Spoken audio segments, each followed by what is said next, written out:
Dane Hague brings this ancient wisdom into modern practice through MyLand, a holistic soil restoration approach that uses microalgae technology. This system will produce probably around 20 to 30 trillion algae cells a day. The reason we focus on microalgae is it's the base of the food chain in the soil microbiome. If you took an old vegetable and you threw it out in your garden and you bury it, it's going to get broken down and now it's compost. Right. We are doing the exact same thing for the soil microbiome, except it's immediately available when the microalgae dies. One of the most inspirational things about the MyLand system is that it's actually using the base elements from the soil, and then you're replicating it in here and pumping it back onto the land. Correct.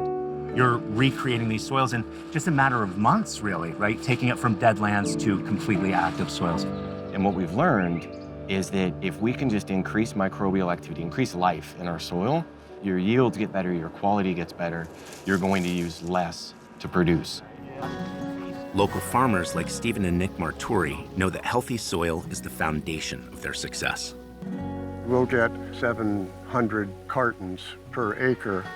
Prior to MyLand, you used to see yields more like 500 or 600 cartons. And that's per acre, and we're looking at more than an acre here, I'm guessing. We've got about 200 acres of broccoli out here. In addition to increasing the yield, the microalgae system is helping to reduce water consumption, crucial in the desert landscape. The healthier the soil is, the more it'll hold the moisture rather than letting it leach out.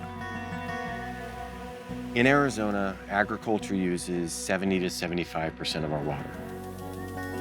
This means that even a small reduction in water usage can have a significant impact on the entire community.